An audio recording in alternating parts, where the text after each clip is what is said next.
Recording in progress. Pues básicamente estas son las dos escalas para detectar deterioro cognitivo. Y aquí les busqué el Bartel. Este es para actividades básicas de la vida diaria, como por ejemplo comer, lavarse pues las manos, ir al baño, vestirse, arreglarse, o sea, como por ejemplo rasurarse, maquillarse en el caso de las mujeres. La continencia, si puede ir al baño, si necesita ayuda, si tiene incontinencia. La micción, usar el baño, trasladarse, caminar, escaleras. Entonces, con base en esto se saca el puntaje total y ya con esto les dice qué tan dependiente es el adulto mayor. Entonces, estas son las actividades básicas de la vida diaria y estas son las actividades instrumentadas. Para esto se utiliza esta escala del Auto-Brody. Capacidad para usar el teléfono, para hacer compras, para prepararse la comida, para cuidar la casa, para lavar la ropa, utilizar medios de transporte, responsabilidad con respecto a su medicación y manejo de asuntos económicos. Entonces, con base en esto, pues ustedes también pueden saber si el paciente tiene qué tan independiente o dependiente es para las actividades instrumentadas. Esto se utiliza pues, en adultos mayores en geriatría.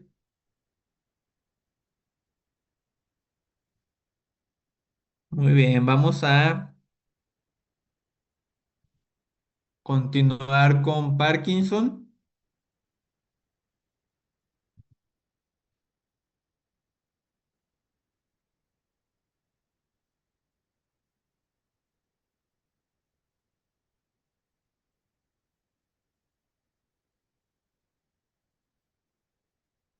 Nada más les quería mostrar eso para que identificaran más o menos a qué escalas nos estábamos refiriendo y que no quedara confusión. Muy bien, doctores, vamos a ver rápidamente Parkinson y vemos si alcanzamos a ver Guillain-Barré o no. Entonces, Parkinson es una enfermedad neurodegenerativa.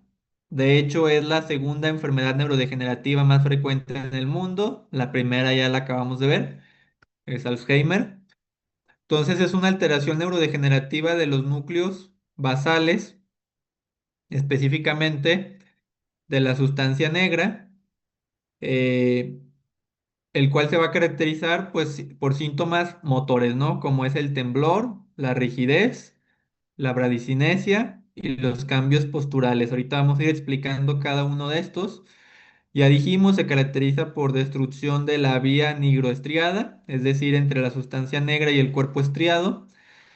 Por lo tanto, disminuye la concentración de dopamina y pues se producen estos síntomas, ¿no? Recuerden ustedes, doctores, ¿para qué sirven los ganglios basales? ¿Qué es lo que se afecta en la enfermedad de Parkinson? ¿Para qué sirven los ganglios basales? O núcleos basales, que es lo mismo.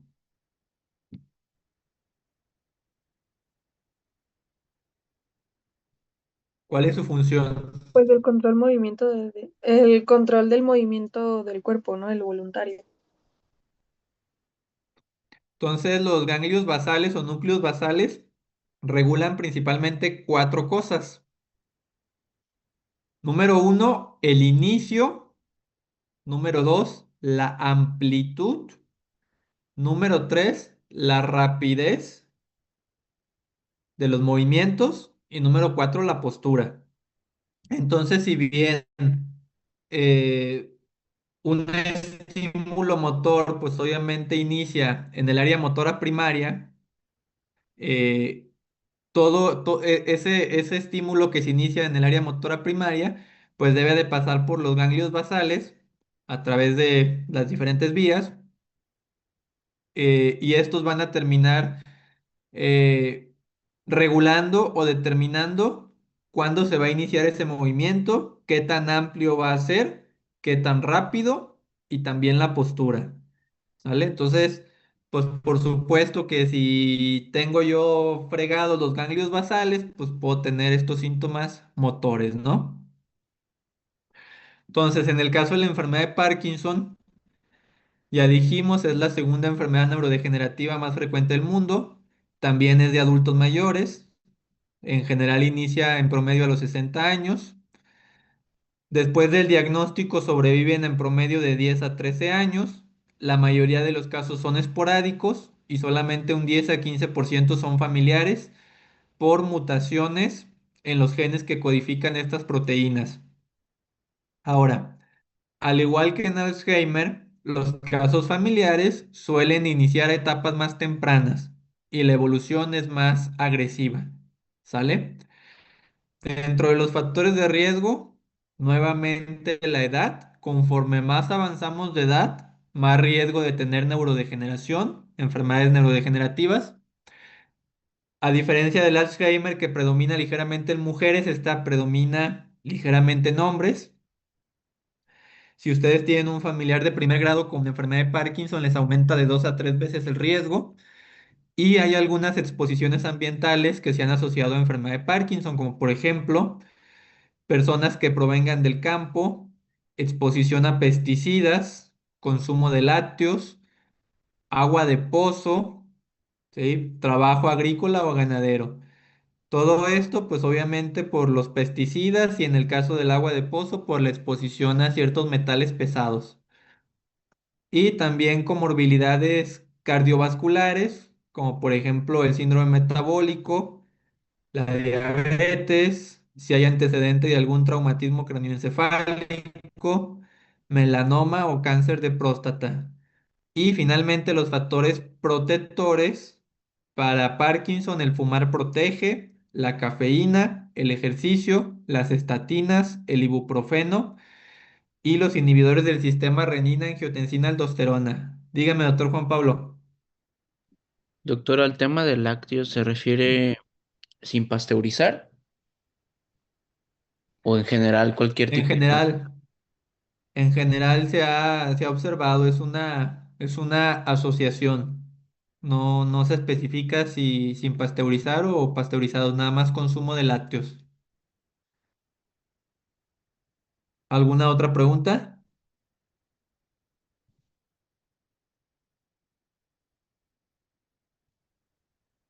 Hasta aquí vamos bien. Muy Sí, bien, ¿cuál es el mecanismo fisiopatológico de la enfermedad de Parkinson, doctores? Vamos viendo, a ver si es cierto. Ahora sí la ve. Ahora sí la ve. Entonces, ¿qué es lo que va a suceder en la enfermedad de Parkinson? Nos tenemos que ubicar en la sustancia negra de los núcleos basales o de los ganglios basales, ¿sí? Vean ahí una persona sana, es un corte histopatológico, cómo se ve la sustancia negra. Por eso se llama sustancia negra, porque así se ve de ese color. Entonces, vean ahí todas las neuronas, ¿sí? Que están ahí formando la sustancia negra. Estas neuronas, pues, es donde se produce prácticamente toda la dopamina a nivel cerebral. Y comparen con un paciente que tiene Parkinson, como prácticamente, pues, no tiene nada de sustancia negra, ¿no? Y por lo tanto, pues, no produce dopamina, la cual es importante para la neurotransmisión y el control de los movimientos a nivel de los ganglios basales, ¿no? Entonces va a haber destrucción de estas neuronas dopaminérgicas de la sustancia negra de los ganglios basales. Se agota la dopamina.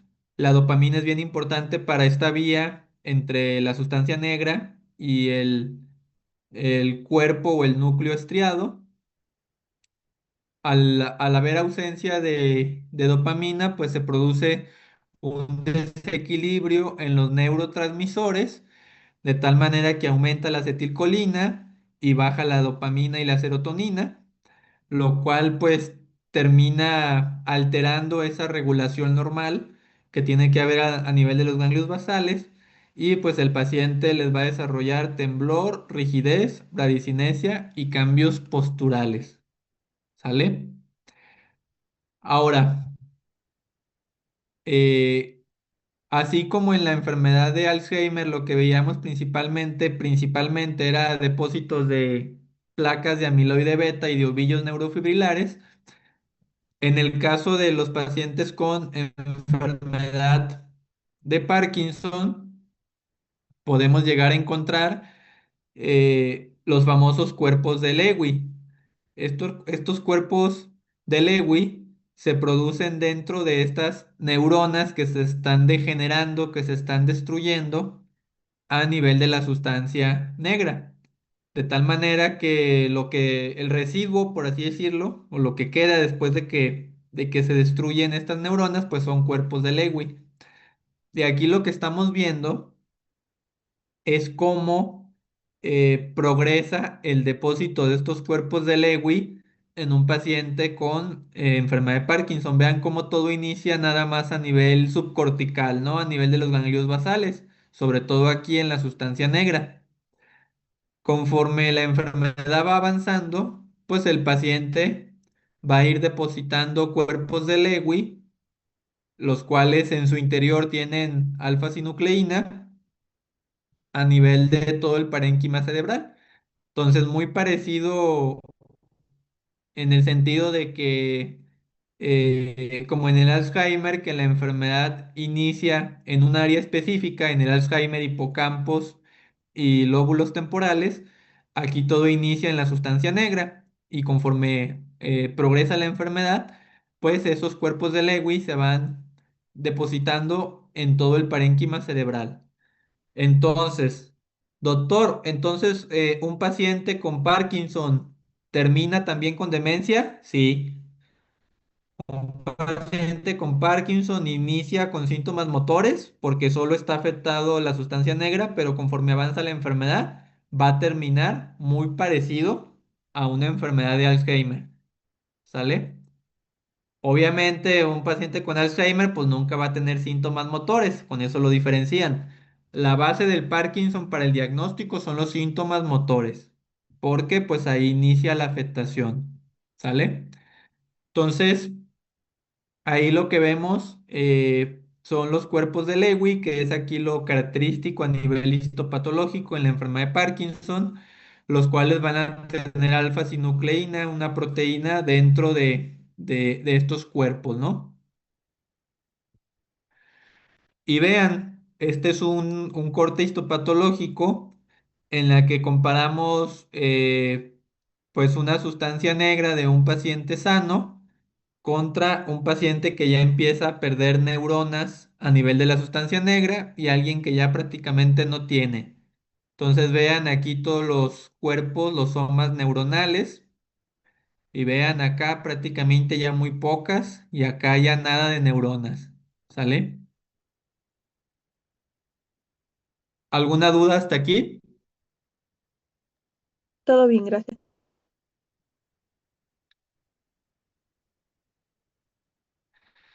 Entonces, ¿cómo se va a presentar clínicamente un paciente con Parkinson? Los síntomas cardinales, los que siempre tienen que estar para que ustedes puedan diagnosticar Parkinson, son los motores. Esto es lo más importante y es la base del diagnóstico. Bradicinesia, es decir, pues los movimientos del paciente son lentos, ¿no? Todo se ve lento, quiere agarrar algo y se ve lento, voltea y se ve lento, camina y se ve lento, todo se ve lento. Va a tener un temblor en reposo de 4 a 6 Hz, el cual pues es descrito como en cuentamonedas, ¿no? Como si estuviera contando monedas, así se describe. Va a haber rigidez y va a haber inestabilidad postural. La rigidez, pues es tal cual rigidez en cuanto al tono muscular.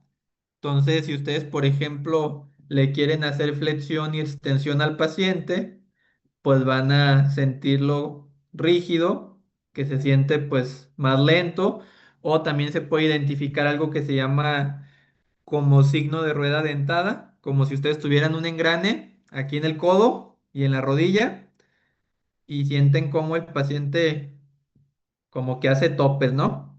A diferencia de ustedes que lo hacen así todo bien bonito, como si estuviera bien engrasadito. sea, alguien con Parkinson, con rigidez, va a ser como con topes, como un engrane. Igual en la rodilla, la flexión y la extensión. Eso en cuanto a la rigidez y la inestabilidad postural se refiere a que estos pacientes van a tener problemas de equilibrio y van a ser muy dados a caerse, ¿sí? De hecho, presentan algo muy característico que se llama congelamiento de la marcha. Característicamente estos pacientes caminan arrastrando los pies y con pasos cortos y arrastrando los pies. Llega el punto donde pueden llegar a tener congelamiento de la marcha, es decir, se quedan algunos milisegundos, un segundo, con la marcha como congelada tal cual, momento en el cual se pueden llegar a caer, ¿sí?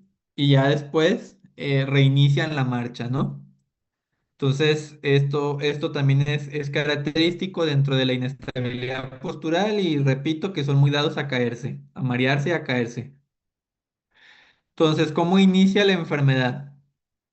Al inicio, si se fijan, podemos tener una etapa bueno, de síntomas prodrómicos inespecíficos, e incluso años antes de que empiecen con los síntomas motores, pueden llegar a tener alteraciones del sueño, depresión, estreñimiento, ansiedad, alteraciones en el olfato, hiposmia.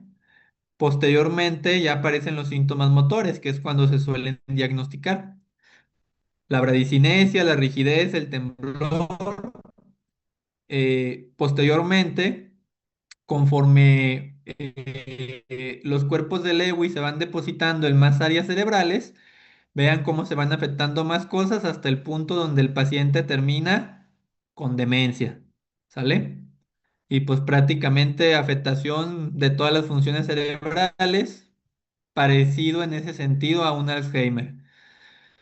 Entonces, ¿qué otras manifestaciones clínicas son características? Micrografía, es decir, si ustedes los ponen a escribir, los pacientes con Parkinson escriben muy chiquitito, ¿sí? Van a tener facie de máscara o el nombre médico pues es hiponimia, es decir, se describe como jugador de póker o de póker, ya que no tienen expresión. Está el paciente con ustedes en la consulta y está diciendo algo gracioso y la cara se ve sin expresión. Está diciendo algo triste y se ve sin expresión, ni parpadean, ¿sí? De repente eh, cambia de emociones y la cara se ve exactamente igual. Por eso se le llama como jugador de póker, porque pues acuérdense que en el póker hay que ocultar las emociones para que no sepan si tu juego es bueno o es malo, ¿no? Disminución del parpadeo, van a tener una voz apagada, pueden tener disfagia, el bloqueo motor, que era lo que les decía, en el congelamiento de la marcha, pueden tener alteraciones en el olfato, alteraciones sensitivas, en el sueño, en el estado de ánimo, en el sistema autónomo, como por ejemplo pueden tener bajadas de presión arterial, cambios abruptos en la frecuencia cardíaca, alteraciones del tubo digestivo, sobre todo estreñimiento, y geniturinarias, pues disfunción sexual y disminución de la libido, ¿no? Básicamente. Entonces, así va a ser la evolución de un paciente hasta que llegue a una etapa final en la cual va a estar institucionalizado, seguramente en una casa hogar o en un asilo, y pues va a terminar falleciendo como todas las enfermedades neurodegenerativas, generalmente de causas infecciosas. ¿Alguna pregunta hasta aquí?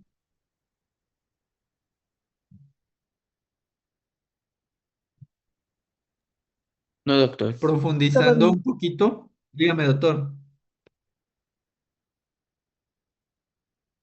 Dígame, doctor Juan Pablo. No, que todo bien, doctor. Doctora Estrella, ¿me iba a decir algo? No, todo bien. Nada más voy a profundizar un poquito en el temblor. Generalmente el temblor en los pacientes con Parkinson inicia inicia en una extremidad. por frecuencia, lo más común es que inicie en el brazo derecho, ¿sí? Luego se suele, conforme avanza la enfermedad, pues se suele extender ya sea a alguna de las piernas o al otro brazo. Obviamente un paciente con enfermedad de Parkinson, pues ya más avanzada, pues va a tener temblor en las cuatro extremidades, pero al inicio, generalmente inicia en una sola extremidad, ¿sale? ¿Y a qué se refiere eso que en reposo aumenta? El paciente cuando tiene intención motora de hacer algo, no sé, por ejemplo, el paciente está concentrado en agarrar este vaso, pues el temblor suele ser menos evidente o mejora. Sin embargo, cuando ustedes, por ejemplo, están interrogando al paciente, es bien importante que lo estén viendo, ¿sí? Sin que él se percate de que ustedes están observando si tiembla, ¿no? Y ustedes lo distraen con algún tema, con alguna charla, o por ejemplo, cuando lo están explorando, le dicen que le van a explorar los miembros pélvicos, las piernas, y están ustedes acá valorando la rigidez en la rodilla y mientras tanto le están viendo las manos sin que él se dé cuenta. Y se van a dar cuenta que cuando el paciente está en reposo o cuando no tiene intención de algún movimiento, el temblor aumenta, ¿sí? Entonces eso es característico de la enfermedad de Parkinson.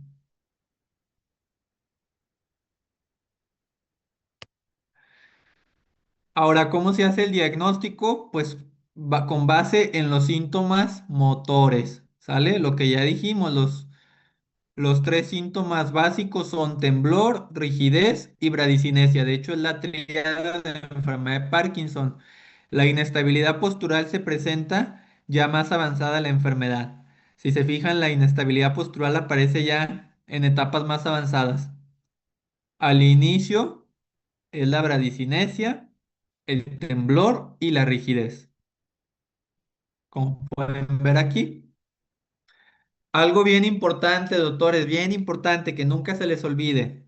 No es lo mismo enfermedad de Parkinson que parkinsonismo, ¿sí? Parkinsonismo se refiere a un síndrome clínico en el cual una persona pues tiene estos tres síntomas que acabamos de mencionar, ¿sí? No porque alguien tenga estos tres síntomas significa necesariamente que tenga enfermedad de Parkinson. Eso solamente es parkinsonismo y les dice que hay un problema en los ganglios basales. Hay muchas enfermedades que pueden afectar los ganglios basales y que pueden dar parkinsonismo, no solamente la enfermedad de Parkinson, ¿sale? Entonces, cuando ustedes tienen un paciente con esos síntomas, en ese momento lo único que pueden decir es que tiene parkinsonismo. Si bien es cierto que la causa número uno de parkinsonismo es enfermedad de Parkinson, pues no es la única, hay más. Les voy a poner un ejemplo. ¿Alguna vez les ha tocado ver un paciente con esquizofrenia, por ejemplo, o trastorno afectivo bipolar o algún trastorno psiquiátrico que esté tomando antipsicóticos?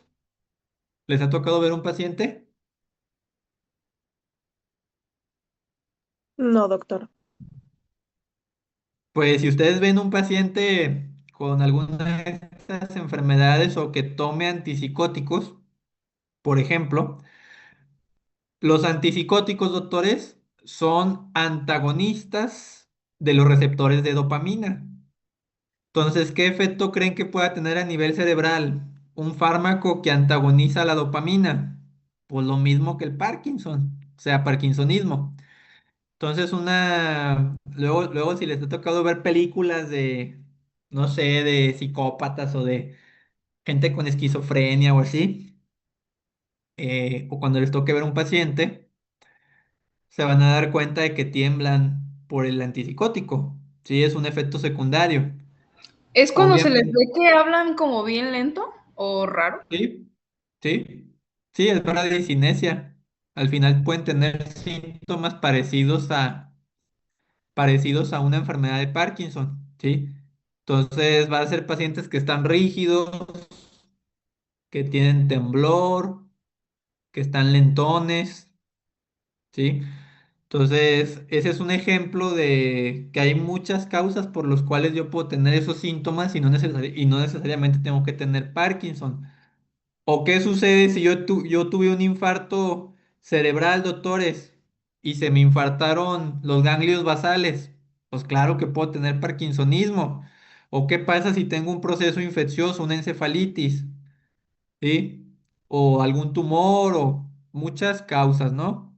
Incluso exposición a algunas drogas, algunos fármacos, como les mencionaba cuando me preguntaron de que si había alguna droga que se asociara a Alzheimer. En Parkinson sí hay varias sustancias que pueden llegar a causar estos síntomas, ¿no? Doctor, una Entonces, pregunta. sí. En el caso, por ejemplo, que tú quieras generarlo, por- estaba pensando, por ejemplo, para el síndrome de Tourette, ¿se puede que tú induzcas Mm, o sea, darle este tipo de medicamentos antagonistas dopaminérgicos? si pudieras llegar o sea, por el simple hecho de que un paciente reciba antipsicóticos y sobre todo si es en dosis altas, sí a cualquiera. O sea, cualquiera de los que estamos aquí presentes, si, no sé, por ejemplo, los antipsicóticos no solamente se utilizan en trastornos psicóticos, también se pueden utilizar, por ejemplo, en depresión cuando no hay respuesta a los antidepresivos.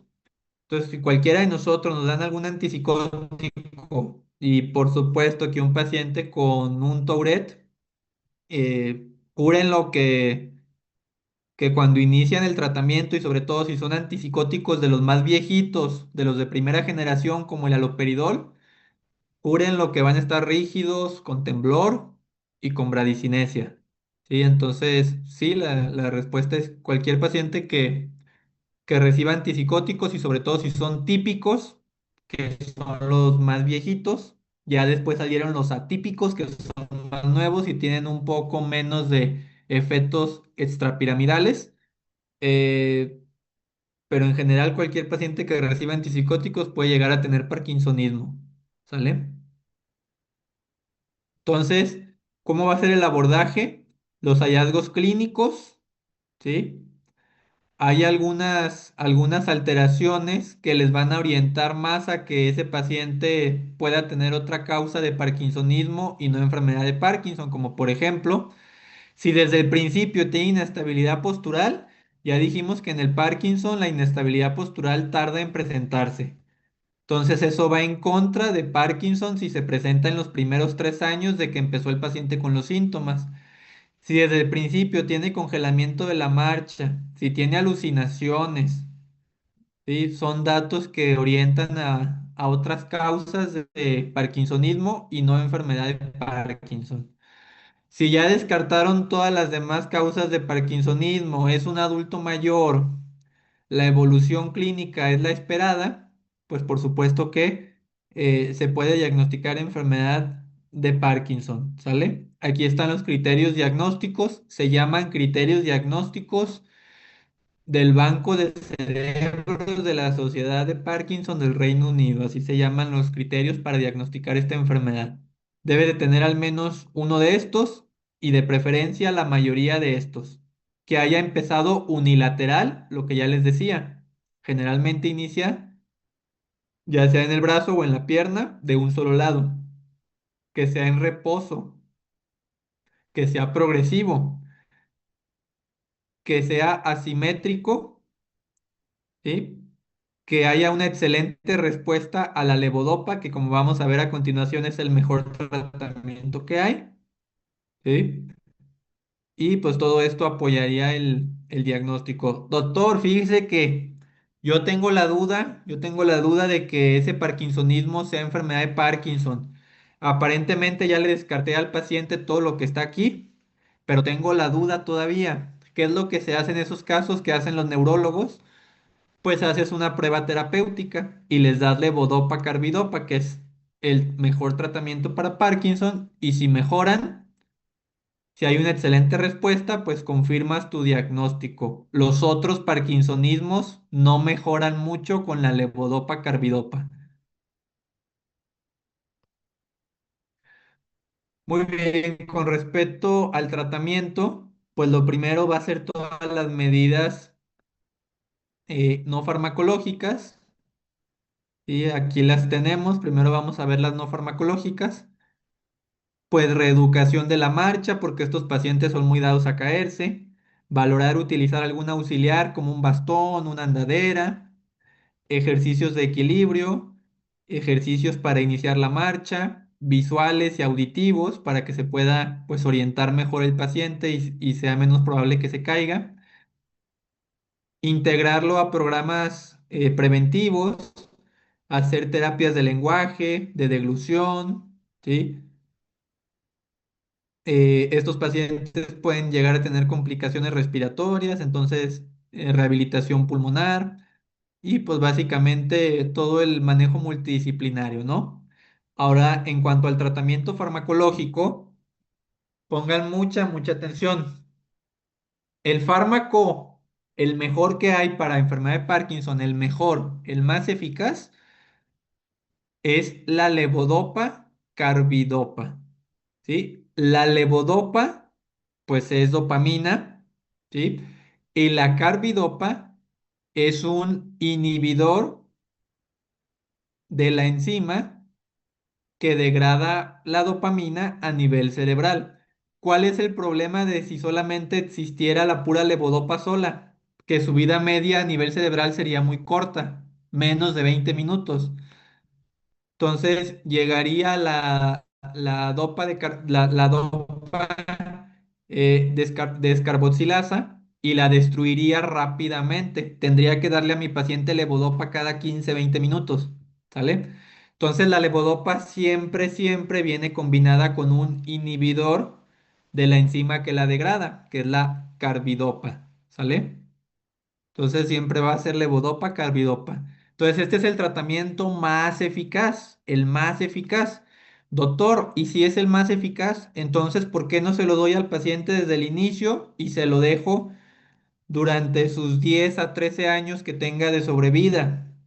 No se lo puedes dar desde el inicio porque la levodopa carbidopa genera eh, resistencia al tratamiento, una especie de taquifilaxia, de tal manera que cada vez se requieren dosis más altas y darlas con menos tiempo de separación para lograr el mismo efecto.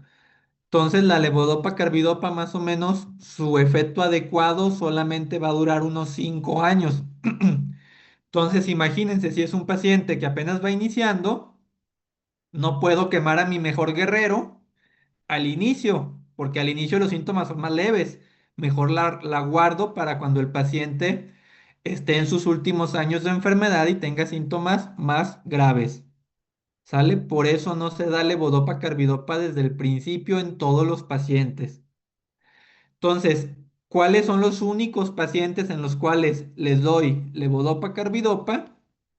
Número uno, cuando los síntomas sean graves y número dos, cuando sea un paciente mayor de 70 años, ¿vale? En este caso, pues obviamente la expectativa de vida es más corta. Por otro lado, si es un paciente con Parkinson joven o que tiene síntomas leves, ahí los fármacos que más se utilizan son los agonistas dopaminérgicos. ¿Cuáles son los agonistas dopaminérgicos? Principalmente, aquí los tienen, el pramipexol, bromocriptina y hay algunos otros, pero el más utilizado es el pramipexol.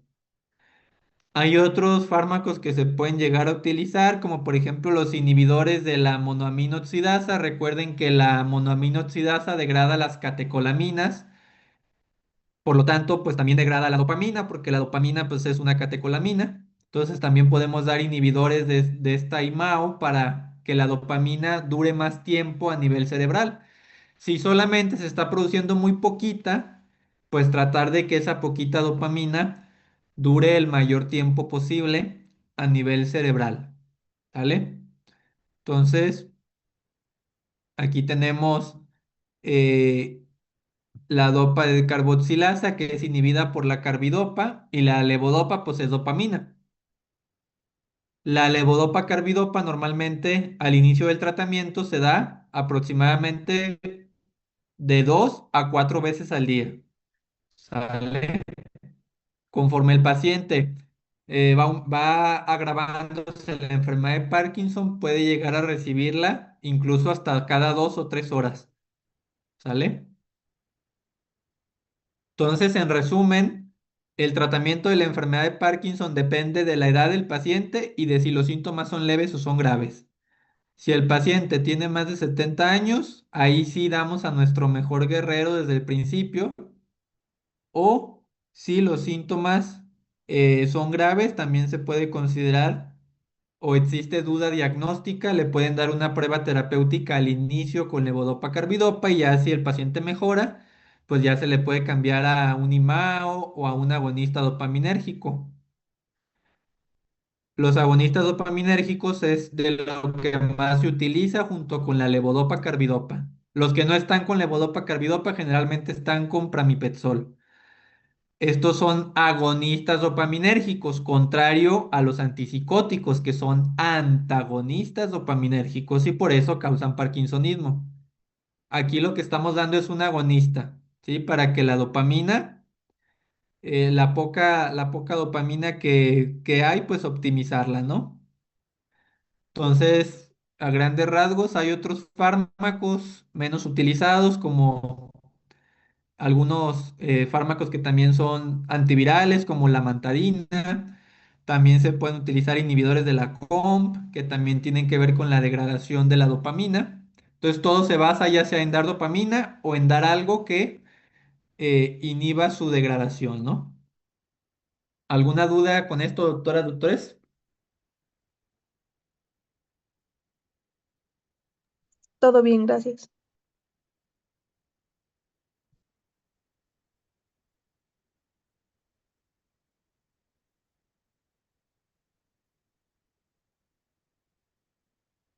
¿Ninguna duda?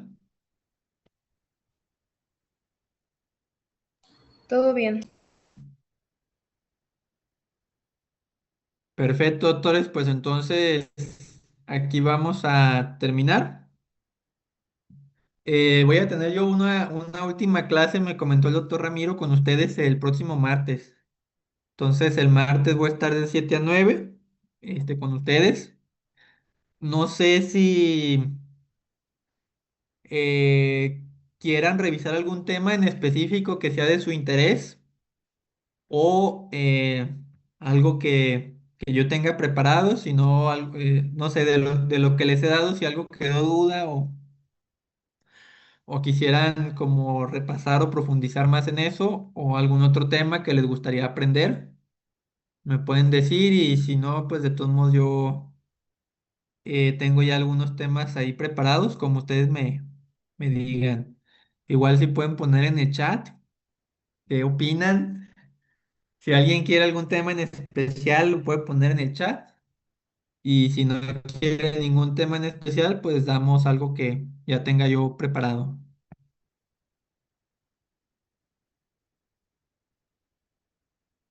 Sistema linfático, dice la doctora Loreta. ¿Alguna otra propuesta?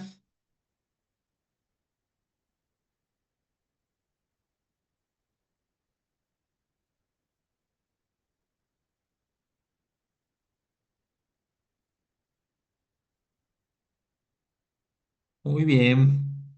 Igual y a la doctora Loreta le pongo ahí unas diapositivas de sistema linfático y ya después vemos algo que yo tenga preparado. Ok, muchas gracias. Gracias a usted, doctora. Pues que tengan bonito martes y si alguien anda por allá en el SICOM y quiere darse la vuelta, por ahí nos vemos, doctores. Viernes a las 2 de la tarde. Cuídense y que tengan bonita semana. Hasta luego. Gracias, doctor. Bye. Gracias, Gracias, doctor. doctor. Gracias, doctor. Bye. Gracias. Buen día.